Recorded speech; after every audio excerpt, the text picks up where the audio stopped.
time it is. I have a stove timer on because I'm making baked pork chops. So we'll give this a few minutes, see if anybody jumps in. I have been super sick and down with my neuromuscular flare, so everybody's missed me, and I thought, well, I'll just let you know I'm alive before the snowstorm hits and we probably lose the ability to go online.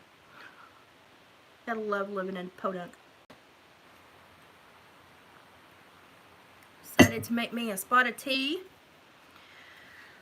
because, you know, when crap hits the fan, tea normally, you know, makes you feel like you've at least accomplished a task. So I made me tea, and I'm sitting here watching my stove timer and my dinner. Hi, Southern Hell. I'm feeling better. I'm still really swollen, but I'm feeling better. I'd have no energy, so I won't be up long, but I'm up. I put dinner in the oven, and I made tea. And that's about as far as I've gotten. But my body is in mend mode now, so the flare is over with. Now I'm just terribly sore, slow, completely, like, have no coordination. So I have to be very careful when I'm walking around the house. So it's just, and I'm sleeping a lot. My body is trying to sleep and recover. So I'm in what I call sleep mode, which is recovery mode from everything. So I'm getting there. I'm still alive. Got some stuff I wanted to chit chat about, some stuff I wanted to fuss about, and you all know how I get on here and I just brain vomit. So be prepared. We're fixing to brain vomit. So I caught Ron's Insta a few minutes ago, and he's still having issues with the freaking cops. It's good to see you two in it. I missed y'all, but this was probably one of the worst flares that I've experienced since the onset of my diagnosis, way back in my late 20s. So it was a bad one. It was a rough one. Probably should have gone to the hospital, but I hate the hospital, so I don't like to go to the hospital. So I just rather deal with them at home. But I did have some days where I knew that this was so much worse than what I'm normally dealing with. Because normally, even when I'm dealing with it, I like put on my John Wayne face and I just deal with it because I've just gotten used to dealing with it. This one was very difficult to deal with. Yeah, he gave a great explanation, and he gave between city cops and country cops, and between sheriff departments and city police, and he did a great explanation. I don't think I could have explained it any better. And even though he's experiencing crap from one limb of the tree, he still is saying, hey, but there's some that get it right, and there's some that, you know, do it for all the right reasons, and we don't need to forget and cast shade on all of them, just specifically the one that I know is doing some shady crap, which is great, because most people would just kind of be mad at the whole world. So he's handling this great. I still think the video I did, so Ron, if you're watching this, the video I did a few weeks back, talking about when you initially named the officer that was giving you crap, I did a video on how to report it at local, state, and federal levels, what was going on, and all the information, the phone numbers, the addresses, titles of the people that you need to contact. It's all in that video. So if you want to go watch that, that should be a great place for you to start. Although I'm sure you have attorneys that can also tell you the same information. But I thought I'd make a handy dandy video.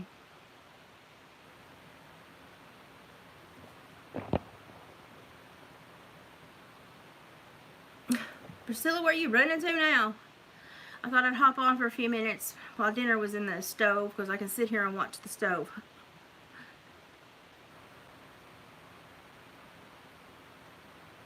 I'm here to tell you, 2022 is not starting out to be much better than 2021 or 2020. It's frustrating. It's frustrating. And I'm very frustrated about it. And it's frustrating to see people that have jobs, just normal jobs like law enforcement. It's frustrating to log on and see people constantly having issues with them, constantly seeing people overstep their boundaries, constantly seeing people use their jobs for personal gain or manipulation. You're not impressed yet. And it's just like, you're constantly seeing somebody use their authority in a bad way, or in a way that it should not be used. It should be like an ethical violation. And somehow they just keep getting away with it, getting away with it. I've just decided it is just the state of the world. It is just the way the world is going. And the people that do the right things for the right reasons and that try to do good things, they're just, the dinosaurs. And this newfangled woke way of life is the meteor. And here we are, we're fixing to get took out again. And I'm not even gonna lie, y'all, I'm over it. I am so far over it that, like, if somebody was to show up at my door and like, want to engage in this conversation, I would probably just give them a rod hook and send them on their way. I'm just over it. I'm just over it. Hey, Hillbilly. So, what I have experienced so far this year is a lot of ignorance, a lot of stupidity. A lot of people that think ignorance and stupidity is cute, and then a lot of people that think they need to join one of these new woke clubs or they're going to be left behind. Honey, leave me behind. Don't leave me at the bus stop. Don't put me on one. I don't know. Leave me at the bus stop. I don't need to be on one of those buses. I do not want to act like any of you newfangled, weird people that spend so much time with your head up your butt you don't need a C-scope. I hate these lights. Turn it off. That's better. I can't stand it on. But, so, okay. I've had the worst year. Last year ended horribly. This year's starting horribly. It just is what it is. The one, like, shining light for humanity was the Upchurch concert the other night. It was like, yay. We have a fella that will stand up and do the right thing. And will show you how to treat people. And will show you, as a celebrity, that you don't lose these skills of how to treat people. So why in the heck are normal people acting like they've lost these skills? I mean, it should be like basic, understanding that you treat people the way you want to be treated. I am so frustrated. Like, I am, like next week, when I call my insurance companies, y'all will probably hear the screams from my house, because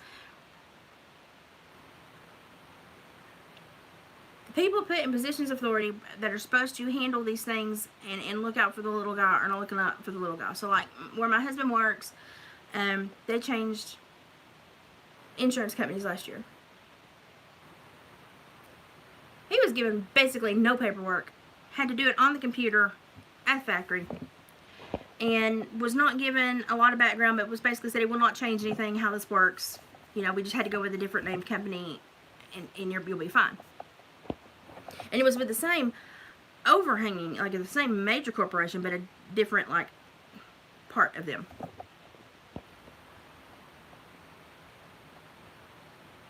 Hillbilly, you're absolutely preach. I swear, I've said the same thing. It's easier to remain ignorant, because if you want to handle and start to see the truth, then you have to see the truth from you as well, and what you're doing and what you're creating in the world. And a lot of people would rather see the fake world that looks good from afar rather than have to fix the things that they're doing themselves. It's just horrible. I am feeling, I feel a lot better today. Today I almost feel normal. My eyes are still swollen, but I almost feel normal, but I'm just very weak. So after a few minutes, I'm like, I gotta go lay down. So I'm in what I call the sleep and recover mode. So I'm doing a lot of sleeping, because now my body is like, well, we've got to mend from all that trauma. So now I'm sleeping a lot. I don't want the snow. The snow can go away. I hate snow. Y'all know that. Yeah, ignorance is bliss. And that's why a lot of people are happily being led to slaughter, and they have no idea. They have no idea. Yeah, and you get tangled up in lies, because you do have to remember them, and eventually you can't remember them all. And maybe some tea, sorry. So what I'm frustrated with was they basically said nothing's going to change. Here, come in, do it on the computer really quick. He was given no paperwork, but he's been there so long, he didn't think nothing about it. Go on. So the insurance we'd had for like 6 years he's not sick a lot, so we didn't have to use a lot, but it paid pretty decent for what we had to use it for. So, we were like, fine, whatever, we'll just deal with it, because we can't afford anything else, and they don't offer any other better options. So You know, the working man is just perpetually screwed. The working man spends his whole life bent over a barrel. I mean, that's just the truth. So y'all know that he had that kidney stone. Every 5 or 6 years he will have a bad kidney stone. Normally he handles them at home. My husband is a super tough man. But we also know that on his left side he has a tube that is much smaller than all the other tubes. And if they get stuck in that one, he's screwed, because we've almost had to have surgery several times. We've had long hospital stays because of that tube. Well, last month, or November, whenever he had to, he came home from work with kidney stone pain. And he barely made it home, because he could barely function to drive. I was having the vertigo issues. I couldn't drive at the time. I could barely stand up at the time. Was trying to find a friend to take him to the nearest ER, which is over an hour away. Now, when you have a kidney stone, you have time is of the essence, because it's painful. So, just trying to find a friend to take him over an hour away. Most of my friends were like, well, I can be there in 30, 45 minutes, and then I'll pick him up, and well, that's going to be another 2 hours dealing with a kidney stone. He's already turning this ashy green gray color that I know is not good. I'm watching his blood pressure. It is not good. It was beginning to scare me. My husband does not show pain, and he was showing me pain, and I knew that something was not right. Well, we live in the boondocks. I called the doctor's office. They have no appointments, can't get him in for 2 days, and that's not going to help with the kidney stone. Thank you for nothing. So I called the only other option, because we have no hospital, no ER, we have a fast-paced clinic. I called them, and they're like, hey, all we can do is basically pat him on the head and give him Tylenol. That's not going to help. That's not going to help a kidney stone. If it's not passing and he's having this much pain, he probably needs to be checked out. And I said, well, I'm more worried about his blood pressure. I can't drive him there. My closest friend is 45 minutes away, and then it's another hour plus to the closest ER. His blood pressure is getting so high that I just say, screw it, I'm calling the ambulance. Because in this area, you have no other option. We have no ER, we have no triage, nothing. And if you can't drive yourself, which I couldn't because of the vertigo, and I couldn't get anybody here quick enough to grab him because he needed to be out of the pain he was in due to his blood pressure going sky freaking high. You either call ambulance or a helicopter. Those are your two options to get out of this podunk freaking plateau if you're hurt or sick in an emergency. So call the ambulance. And they got him there quickly. They said yes, his blood pressure was, yes, you made the right decision, because yeah, something was fixing to happen. So I made the right decision. They got his blood pressure calmed down. They got him calmed down. They got him down the hill to the hospital. And literally within 40 minutes, they put a pressure bag on his IV. As soon as they ran 2 bags of fluid through him, that pressure bag, it pushed it on through that tube where it had been stuck. It was stuck in that little tube, embedded, stuck. And they got it down into the bladder. Once he got in the bladder, now all his pipes are big enough to pass it, no problem. It was just stuck. It was embedded in that tube, and it's a good thing that we got it pushed because it was starting to set up infection. So, come home, he takes a few days of antibiotics, and goes back to work the next day, and we're good. So that was an ambulance ride. The ambulance ride was over $800. But that's the best bill. That's the most normal, justifiable bill out of this entire process. So we get billed from the hospital, and David says this astronomical number. And you got to think he had 2 bags of fluid with a pressure bag, which is just another bag to put pressure on the line. One dose of Toradol and a CT. I used to work in the medical field, okay? I used to do transcription for nuclear medicine and regular transcription. And so I knew the ins and outs and the billings and the coding and the tricks and that. So, when we get this bill for, it's like way over $5,000, and by the time we total everything out, it's probably going to be closer to like $8,000. On top of the ambulance bill for $800 plus is like $900. I'm sitting here thinking, okay, well, they've not billed insurance yet. Right? Because I pay several $100s a month for a premium, and then I pay several $1,000s a year to meet my deductible. And he had met his deductible. Thank God this happened at the end of the year. They paid maybe $1,200 of the entire event and then chucked the rest to me.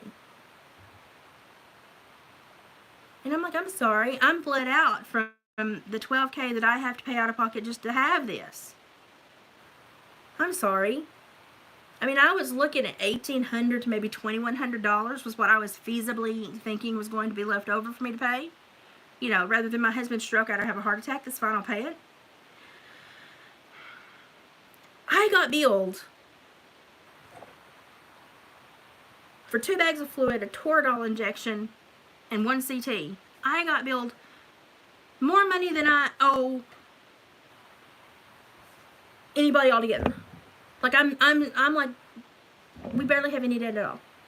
I got billed more for that 35-minute hospital encounter than I have debt in my entire life.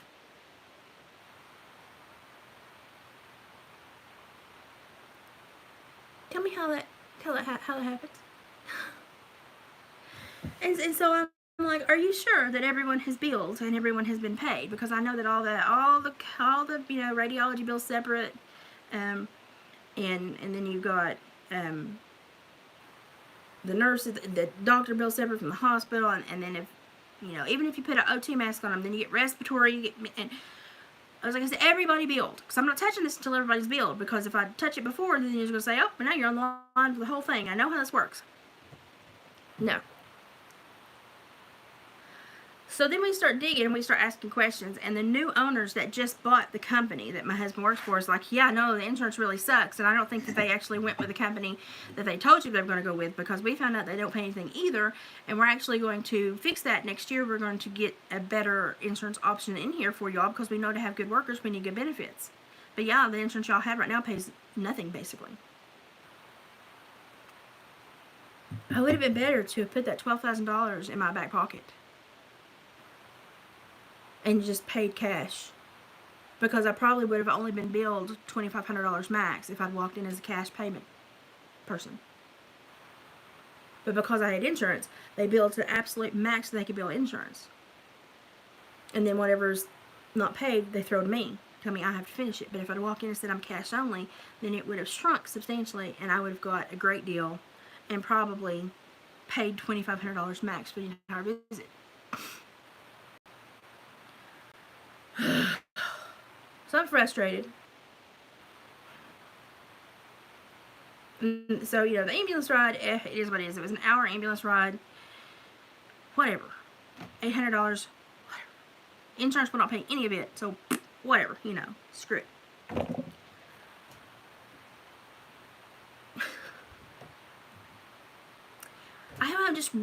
I'm just, if you have children in the room, tell them to leave, because I am not a happy person right now, and it may not be the most positive live ever.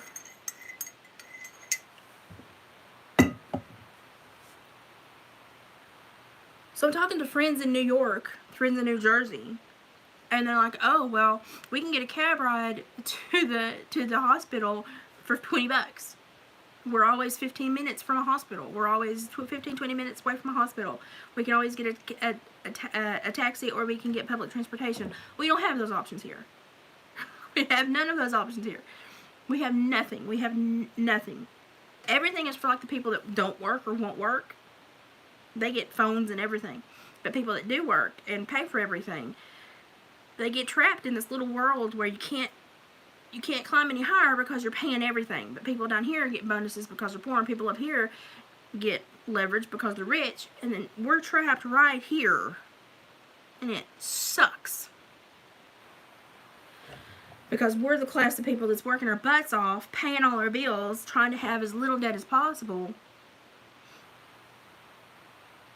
And then you have 2 bags of fluid, a Toradol injection, and 1 CT. And you get billed more debt than more money than you've got in your entire life in debt. I don't get it. Okay, so there's supposed to be things like set aside for people that make close to the poverty level. Yeah, I know $20 wouldn't even get anybody to answer the phone to come get me. So I'm like trying to find these little programs to where they help people, or hospitals can write off certain amounts of stuff so that people can get their bill reduced. Because they get money. Whatever they write off, they get money. I mean, my hospital used to say employees come to the ER, we'll see you for free because we can write it off at the end of the year. When I worked for the hospital, that's what they did. So I know they have these things. So I'm trying to look for other stuff. Yeah, they promote laziness, and they just beat down the people that will work. They just beat them down, and it's just like, we're going to snap one day. I am so close. I'm so close. But as I'm starting to try to call these places and see if there are options or avenues to look at this, or programs that can help, I'm getting asked these questions. Were you born in America? Yeah. Okay, so you're not an immigrant? No. Well, I mean, our ancestors all were, so technically yes I am, but I am just native to this land now. And they're like, oh. They're like, well, are you of a minority that is being currently oppressed? Well, my poor little redneck is being billed at the yin yang for shit that don't cost nickels for y'all, but I mean, I think I'm oppressed. What do you think? Well, ma'am, are you a person of color, biracial, or are they the only ones that can be oppressed? Well, ma'am, there are separate programs for those people. Okay, well, I'm not what you would say a person of color. I am Cherokee and Irish. Is there a native program? Oh no, there's nothing for natives. There's no incentive for native blood. Just a biracial or a person of color, or a legal immigrant. If you're an illegal immigrant, we have a special clause that will pay for you to be seen. What? But they're here free illegally, and well, yeah, but we're trying to cater to them because many of them have never had health insurance. Man, I paid for health insurance my entire life, and I can very truthfully honestly say I don't think I've ever experienced health insurance. I've experienced people bending me over and trying to take advantage of me. From my perspective, all the insurance company does is show up with Vaseline and go, I'll make it easier. And that's all that happens in my world. That's all I've experienced. So what about people like me that I'm disabled, my husband's the only worker, obviously we cannot pay this debt, and if we pay it at the rate we can pay it, they're going to try to take us to court and make our life hell. There's got to be an option for me. No, ma'am, sorry, if you're Native and you're not a person of color or in the oppressed minority, there's really no avenues of aid for you.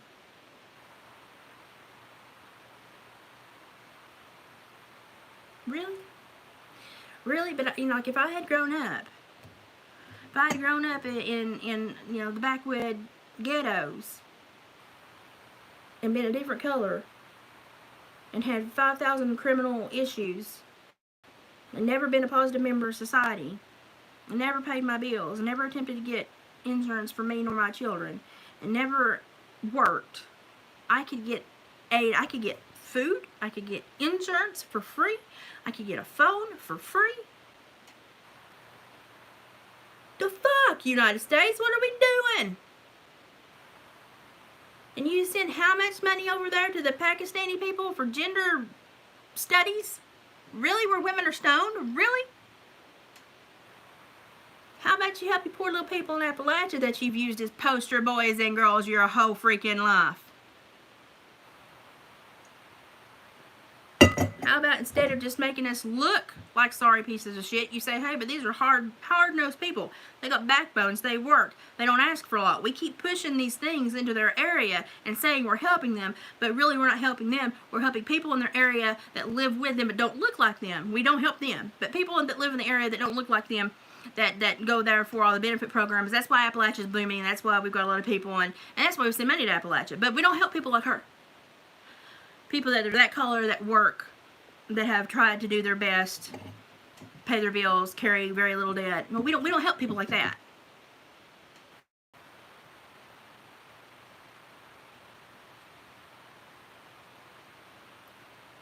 So now if my little white butt goes and punches somebody at the insurance company and breaks their nose because they lied to me, I'm in jail and in trouble. But if I were a different color and I punched somebody's nose at the insurance company because they lied to me, I have a valid reason to do that, and it's because I'm an oppressed color. And therefore, someone will pay my bill, hire me an attorney, set me up with millions, and I won't have to do anything for the rest of my life. Not that I would have done anything before that. And all because I have melanin. I'm so sick of this. We're just people. Stop with the colors. Stop with the races and the culture. We're just people. And I guarantee you that their color of their skin does not mean their life has been more harrowing than mine. I am disabled from work injuries. I was attacked with an axe. I have a left lung where I was in a little jailhouse riot and got pepper sprayed and held with very nasty incarcerated felons for half an hour in a little room that had 3 cans of pepper spray released in it. Those big, tall CO cans. Yeah. Had chemical pneumonia and got stuck in the freaking hospital. Went back to work.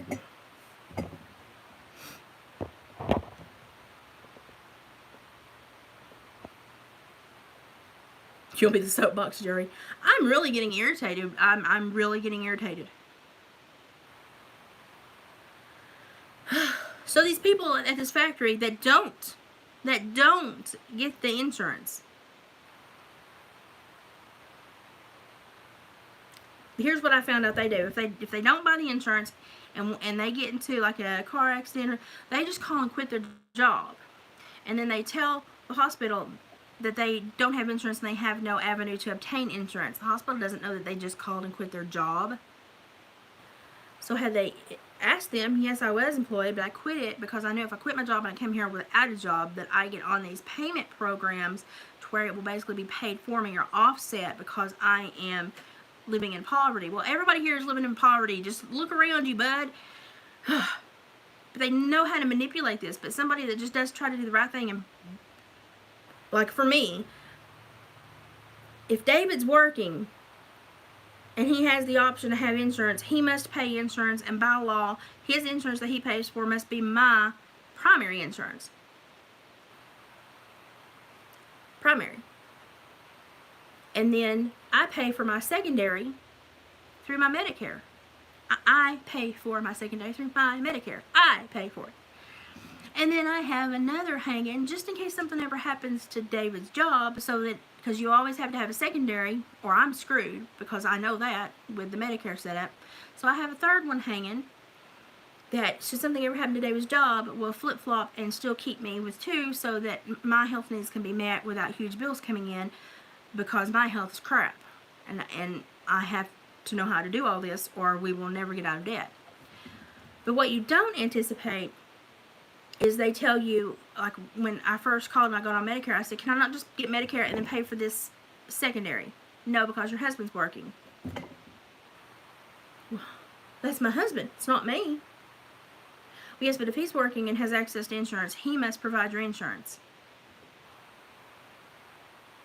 I know a lot of people that are on disability that their husband doesn't provide their insurance. Well, probably because they have gotten divorced and now say they cohabitate but they're single.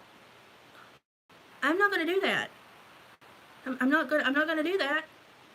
It's my marriage vows. I'm not going to do that.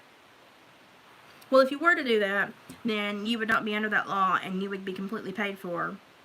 And it would be, he would only have to pay half of what he's currently having to pay. Yeah, but it wouldn't be right, because we would still be living together and that's my husband. But on paper, I don't care what it says on paper. I'm talking about being right. Intrinsically right. And they have all these little wraparounds, you know. And so I'm like, well, what if he just doesn't get the insurance because it's so expensive? I don't know if we can afford it and still pay all our bills and pay this huge premium and this huge deductible. Well, if he's working where he can't access insurance, then he must by law. because it has to be your primary. So get this though, if my husband wanted to say, screw that, I'm going to quit, I'm going to go work under the table in the logwoods for somebody, which half of freaking Appalachia does, not report my income, tell him that it's just too much trying to take care of you and do everything else, that I just need to be home, then he can get caretaker status for me. And he can get state insurance from the state, not have to pay a... Just by tweaking a few things, he could literally have a free ride, make money off being a caretaker for me, and get state insurance for free. That would pay 100%. That would milk the state horribly. But they're okay with that. But when they see someone that's working, that's trying to do the right thing and pay their bills, so we can't help you. We can help you. We can show you how to turn into a piece of shit that the rest of the country really hates, and that is overrunning the U.S. and dragging us down and taking our great nation to the crapper. We can show you how to become one of those and get everything paid for. And we'll help you. We'll gladly help you, because then we know we control you, because everything you get comes from us. But if you want to be independent, I'm sorry, it's going to sting. It's going to hurt.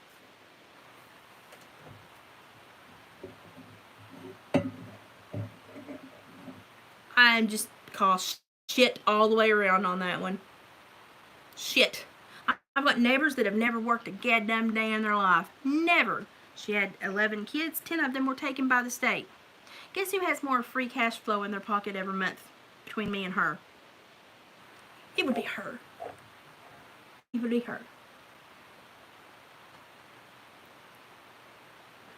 And she sits on her front porch and talks on her cellular phone and tells her family, shut up, I'm trying to talk on my food stamp phone. And I'm on my porch going, the one house that's in hearing distance, and this is what I get. Yay. And I'm just waiting. I'm just waiting for them to find a reason to have to move, because I'm buying that property. I don't care if I have to go into debt for goddamn 20 years buying it.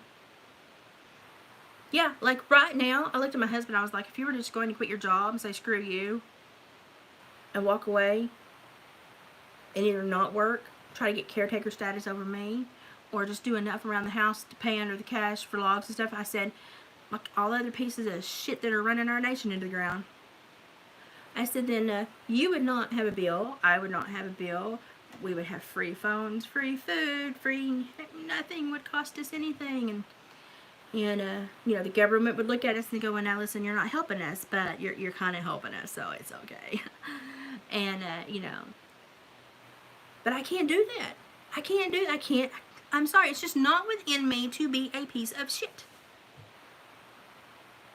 It is not within me to say, that's why it took me, even after I was diagnosed, it took me 8 years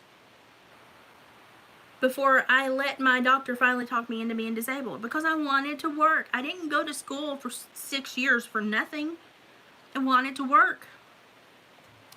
And after I couldn't do the parole stuff anymore because my limp made me a liability, I did counseling. And I did counseling until my hospitalizations were so numerous that I knew I couldn't do it anymore, and I had to leave. I was in the hospital every 4 to 6 weeks. I was not healthy, and I couldn't do it, and it was not consistent for the people that needed therapy. I understood that, and I was just like, I've got to quit, y'all. I can't do this anymore. I'm sorry. And that's when I admitted defeat. But it's just like, wow.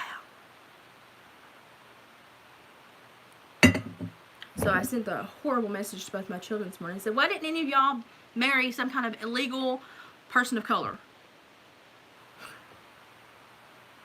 We got to get some benefits in this damn family somehow. Because apparently you're just trying to be a good person and get up and go to work every day and pay your bills. And to work as long as you physically can until you're disabled. No one respects that. No one respects that. But you know, something that you have no control over, well, they respect the shit out of that. Something, like I can get up and go to work every day. And they won't respect it. But because somebody popped out of the vajayjay, a darker shade of redneck than I am, immediate respect. And nothing to knock these people. They're great people. I know so many people of all different makes, models, colors, shapes, and sizes. We're all just people. That's what I'm trying to. We're all just people. So why is the government doing this reward program based on these things? Well, it's to piss people off the same way I'm pissed off. It's a wedge issue. They put it out there and they make you mad. They make you mad because you're being treated differently. It is not fair. And they really hope that you will rise up so that they can say, terrorist, racist, bigot. I just want a fair bill at the hospital. That's all I want. A fair bill at the hospital. Hang on, I've got to turn off my pork chops. I just want a fair bill at the hospital. When you have an emergency issue and you have to then rely on the emergency programs in your area, I don't want to feel when I get my bills that I have been gang raped because it's what it feels like. And my insurance company is supposed to show up and help. They just bring Vaseline. I mean, God. So I'm frustrated. I'm frustrated to see these changes because, 20 years ago it was not like this. 20 years ago, if you were a good, solid person that worked every day but just could not afford insurance, you could go to the hospital and they'd say, hey, you know something, we'll work with you. We'll reduce all the fluff that we can, and we'll try to put you on a payment program that suits your life, and we'll just try to help you as much as we can. And then in a couple years, if they paid good, the hospital would just release the, write off the rest. Used to be, they said, that's a good, hard-working man, we're going to help him. They just don't have a lot, but we're going to help him. Now, oh no, if you're this color, you're Satan. You must be sitting on a pile of rubies. You're just too proud to tell anybody. Because we think you want all the emotional responses from people. Oh, really? Really? Because I'm not the one out here trying to bleed somebody emotionally. Using all these in the feels words, It's just like, I'm so tired. I never thought that I would call about a freaking medical bill and be told that since I'm not BIPOC or in the marginally oppressed, I can't, there's no aid for me. But if I was a legal immigrant, it'd be taken care of. Fuck you, Joe. I'm just so irritated right now. So irritated. And I'm sure that the hospital's like, well, that's just $7,000-8,000. Okay, that's more debt than I carry at all times in my life. I have been a responsible person my whole mother freaking life. Pay my bills on time. Nobody has to ask for anything twice. I don't overextend myself or my credit. I really work hard to be a responsible person. Well, I just blew that out of the water in 2.5 seconds because this is going to be hanging over my head now for the next 10 years. Or however long it takes me to pay it. 30. I will, and here's the promise I will make. I will pay it. I will pay the minimum. Not a penny more. As slow as possible. Because if I'm going to hurt, somebody else is going to hurt with me. I'm at that point.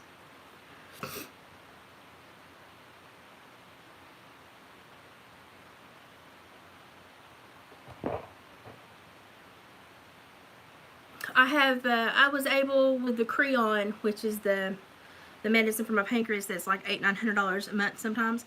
I was able to get onto a program through the people that created it for the first year, and they pulled it down to where it was easily paid for. My doctor told me I could start reducing my daily dose as I was able to, and just to hang on to the extra. So I hang on to the extra in the first year, like right now when I'm not met my deductible and it would cost $800-900 a month. I use what I hung on to from last year that I didn't need, and then by the time my deductible is met and it's going to be paid for again to a range where I can afford it, I'm covered by the extra that I didn't have to use because I had some good days last year. That's how we've had to combat that, because all the programs that I found are about, they do it for about a year and then they won't let you do it again. You have to re-sign up or go through something else. But I also have a pharmacy and I have I have this lady she's through the state. She's like an advocate person. And she helps me find programs that will come in and pay extra toward the medications that cost several $100s that I need to live, that apparently they don't think they... It's like, I need that medicine to live, and my insurance goes, no, sorry, we're not going to pay for that. Yeah. No, we just really want you to die. Well, I know we're your health insurance company, and we're supposed to do everything to help you with your health and to insure your health and, to help you meet your health requirements, but we're just not going to pay for that. So if you want to live, you're going to have to come up with $1,000 a month for that medicine, and so most of the programs are about a year, and then you can't be accepted into the same program, so they have to rotate you to another program. And I've been through all of those, and this was just how me and my doctor, after getting the shaft from several of these programs, this is how me and my doctor figured out how to do it. And he's like, you can take this much because on your bad days you may require it, but on most days you'll only take this much. Hang on to the middle, and you can use it for the first of the next year until your deductible's met and we can afford it again. Thank God for my little doctor.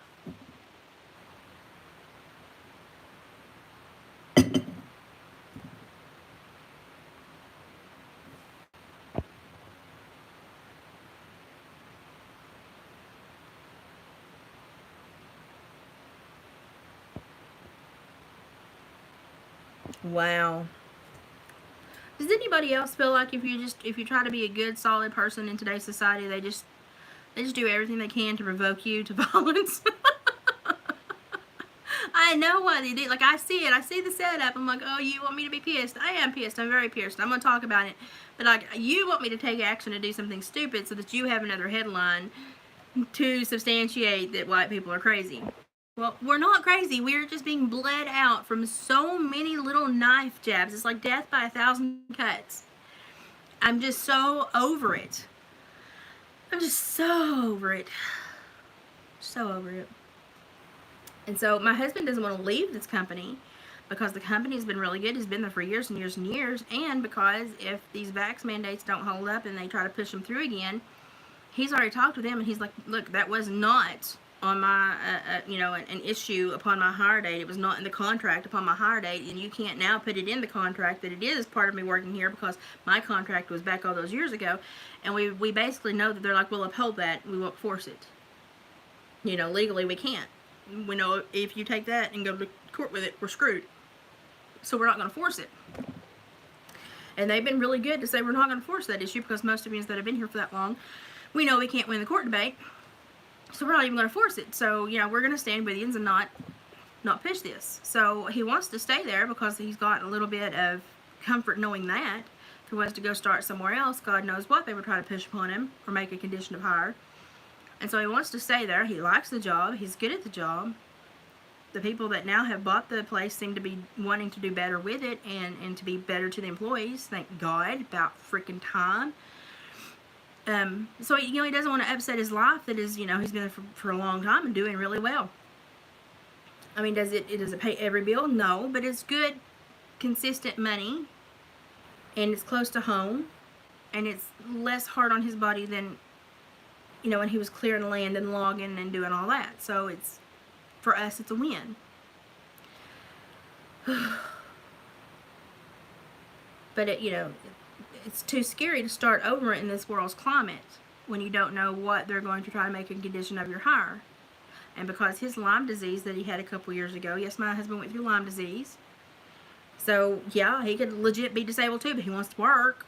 I mean, he loves to work. He gets up, he gets home at 12:30, and gets back up at 6:30, and never stops. The man never stops. All he knows is to run a chainsaw, clear land, cut wood, log, or work. That's all the man's done is work since he was 12. His whole life, all he's done is work. There's no respect for these people anymore. None. You sit two people side by side on a sidewalk that says, I've worked, and have one that says, I've worked my whole life, got fired today, I need money to pay bills, please help. And you put the other guy, dirty, disheveled, obviously probably looking like he's got a substance abuse program or worse, or substance abuse issue or worse, holds a sign that says, not gonna lie, I just need alcohol or drugs. They'll give the money to the little guy that wanted alcohol or drugs. Because they think, well, The one guy can go get a job, but this little guy, he won't be able to work. Nobody will hire him. His health. Well, do you not think for 5 seconds that if you have that thought, 95% of everybody else had that thought, so 95 of the funds will go to that little weasel, and that man will get none? Because you're justifying it in your head. But then think if that were your husband standing there needing money and was honest enough to say, hey, I just lost my job, I'm trying to find a new one, but I need to pay my bills, I need help. You would say, well, why can't people see my good-hearted, decent, hard-working husband that just needs a break?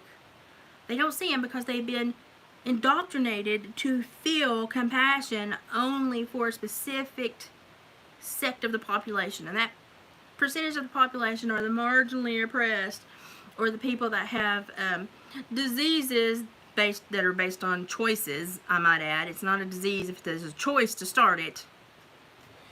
But anyway, and I've helped so many people out of addiction. And I still find grant and scholarship beds for people. To this day, if somebody calls me and wants help, I will find them a grant or scholarship bed. Matter of fact, the judge laughs and said I do more work without a badge than I did with a badge. It's hilarious, but I still do, because if they call me, if they're brave enough to call me and ask for help, I'm going to get them a grant or scholarship bed. And so people still call me, and I still do that. But our nation has been conditioned to bend over backwards for people that will not do anything for themselves. And the only way out of this is to condition the people to do for themselves. But nobody's interested in hearing about making anyone responsible for themselves, accountable for themselves.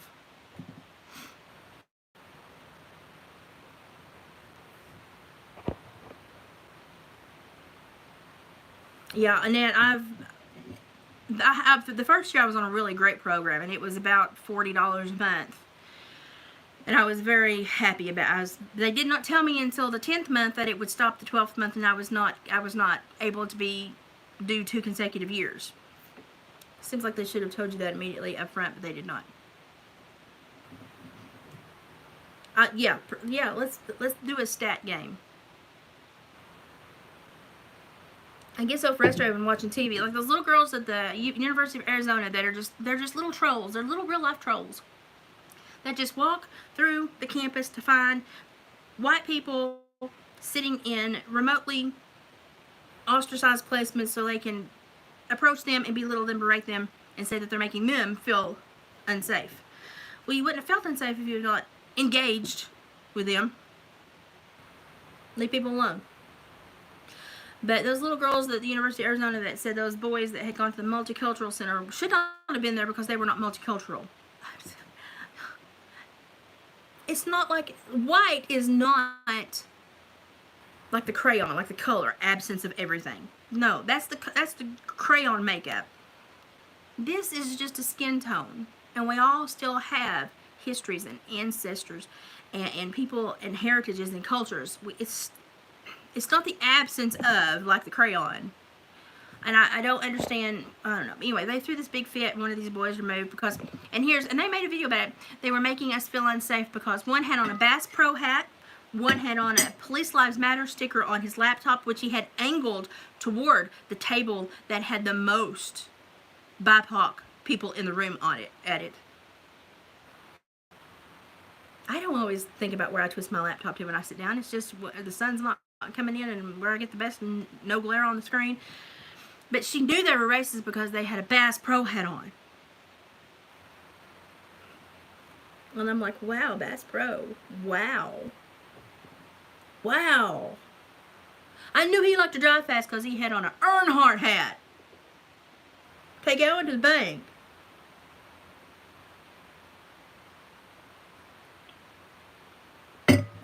But we cater to people like them. Like they finally got the school finally got nasty with them and said, listen, you can't do this, you're bullying, you're harassing, and you're going to get kicked out if you don't stop this.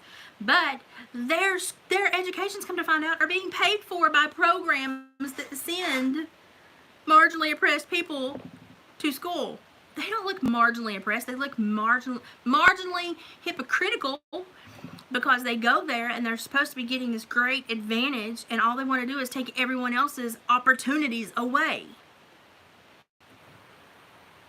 So the marginally oppressed becomes the marginal oppressor.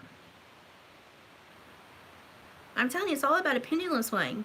You know, one person in power, yeah, it's bad, but when the other people get in power, it's just as bad. We need to live in the middle, but nobody can land there because we're all too stupid to see that on either side, it's the same strategy. It doesn't matter who's in control. Can we stop swinging to the outsides? Can we stop this and live here in the middle to where we all can get along? But it's all about power. It's all about power. And as I sit here and I'm thinking about this hospital bill and how to pay it, and holy shit, the stress.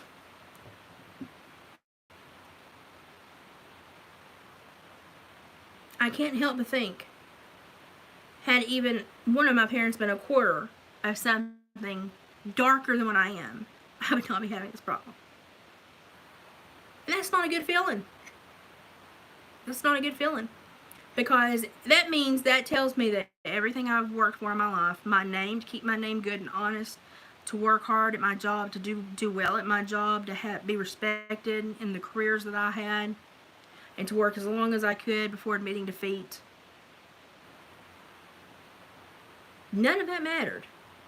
Nobody's going to look and say, well, she went to school and got her master's while working full-time and raising 2 kids and driving 3 hours on top of her workday every day, and my God, this woman really wanted to do this, and my God, it's so sad that, you know, this health crap had to pop up and stop her. She was really working. She had her nose down. She was trying hard, and there ain't crap we can do for her, though, because she's white. So that's pretty much what I'm being told. And I didn't know. Did you know now in certain states to get the monoclonal antibodies, the first question is, what race are you? Because now race in several states is an indicator. They want to give them to the minorities first. So let's say there are 2 women the same age. They're both 48. They both have basically the same health, and they're up for their last bed in the hospital. They will look at those 2 women and go, well, you rate on the scale with health and presentation equally across the board, but she is biracial, therefore she gets 2 extra points, so she gets the monoclonal antibodies. What do I get? A gas shower? Is that where I'm going? Really? I thought we learned. I thought we paid attention. I thought this behavior was wrong. And I would be screaming it if it was reversed. I would be, if it was someone else that wasn't like me that was being put, I would be screaming it. It's wrong. It's wrong to do to anyone. Why are we doing it again?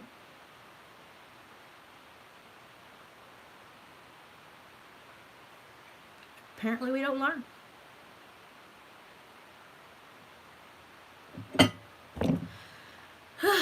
So, next week I get to call and scream at anybody that wants to try to collect a bill from me.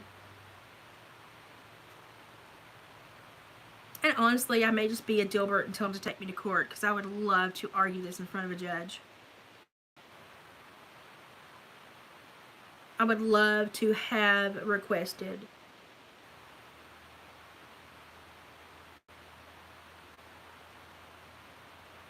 the list, the stats from their organization, from their hospital and their billing structure, whose bills over the last 3-year span have been written off, whose bills have not, and the race, color, and financial status of those people.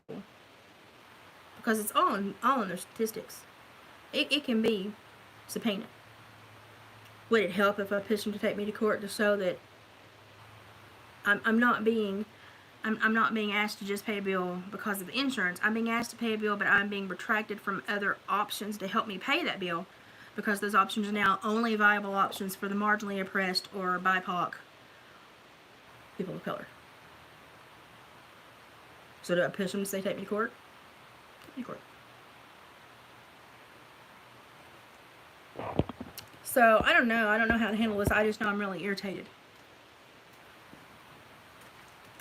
Because you know something? That's a whole lot of damn money when you live in my world. A whole lot of money. And I don't think it should matter what color I am. If I meet the criteria across the board for income, you know, properties owned, you know, they look at everything. Properties owned, assets, income, savings, and if I meet the requirement financially to get aid, why am I not getting aid? When someone else that makes more money than me gets aid because of the color of their skin.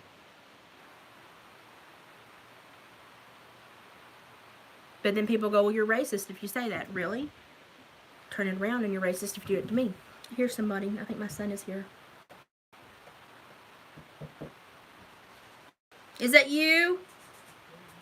Oh, it's my son. Hang on, let me go get the door.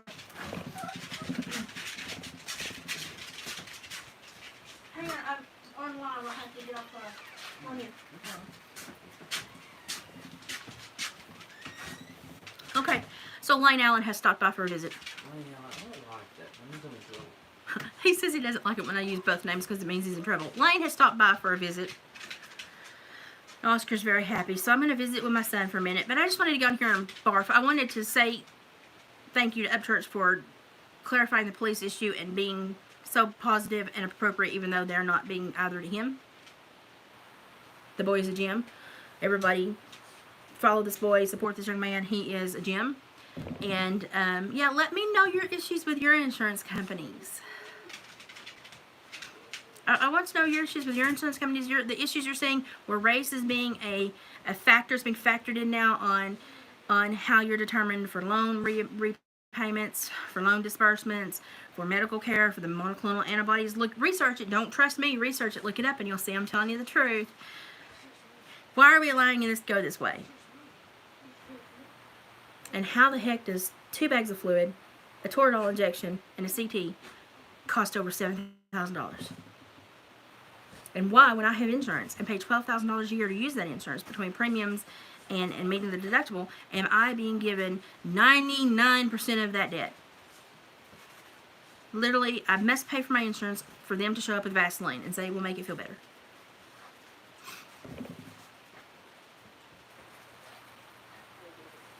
So I'm just frustrated. I'm frustrated that now I'm going to have another debt hole to dig out of when I barely dig out of it myself.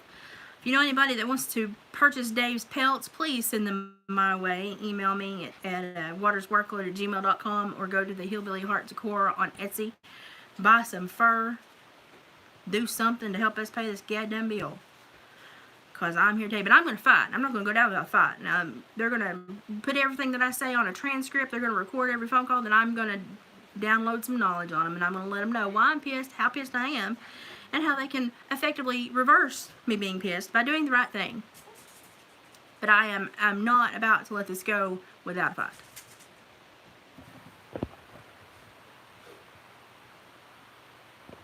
Priscilla, it's okay. You just take care of your mom. You're fine. I was just on here being a butthole for a minute. I just needed to be a butthole. So, you know, sometimes we just need to let it out. The Etsy is Hillbilly Heart Decor. We only keep like 6 or 7 things on there at a time. It's David's pelts, his Cody pelts. He's got some foxes and bobcats coming soon. And I may make some small stuff to pass the time because now I'm frustrated. I'm going to need to do something to stay focused. And he may throw it on there. But, I mean, the man works 60 hours a week, so it's just whatever he can tan in the fur shed on his random days off. But anything right now will help pay for that goddamn bill. But this is a saga. I will let y'all know because I'm gonna fight. I'm gonna fight. Oh, Lane said if anybody's interested in carvings, he said if you're interested in carvings, you want to buy carving. If you come from my group of people and purchase the carving, he will give the funds to me. The shipping will be a pain in the butt, but the carvings are gorgeous. I'll put some pictures up. Thank you, I appreciate that. I mean, I don't want a handout. We can earn to pay for stuff. I'm just sick that I pay $12,000 a year for insurance that did nothing for me. It did nothing for me, but hold my hand and tell me, oh, this is gonna hurt. Yeah, not, you know. I don't know. The laws are being rewritten. They're being placed into, they're taking laws, gutting them, or taking bills, gutting them, putting stuff in the bills so that the bills don't match the name of the bills, and they're pushing stuff through. Like they did on that NASA bill that actually has voting rights stuff in it. Read the NASA bill. It's not the NASA bill. It's about voting stuff. It's about voting rights and identification and all that stuff. They're trying to snooker one past you. Go read the NASA bill. Don't believe me. Go look it up and read the NASA bill that just went through the House the other day. Had to think. They're lying to us, and they're changing the world. And that's why there are several states that are only giving monoclonal antibodies to people of color. And if you go in as a white person, if there's a person of color, it doesn't matter how sick you are, if there's a person of color, they get extra points for being a person of color, and they go ahead of you. Y'all, we're going backwards. This is not, it should be across the board, whoever needs them first, whoever's in the worst shape. I don't care what color you are. Whoever's in the worst shape. So why are we allowing our government and our health system and Tony Fauci to ruin our nation and turn us back 100 years? Why are we sitting here allowing this to occur? There's better inside of us. We better start pulling it out real quick because we're getting overwhelmed. If the good people don't stand up, we're all going to be sitting in the trenches, shackled and working for nothing here pretty soon. So I'm here to tell you. That little guy, he's making a comeback. I'll keep you up to date. Bye, guys.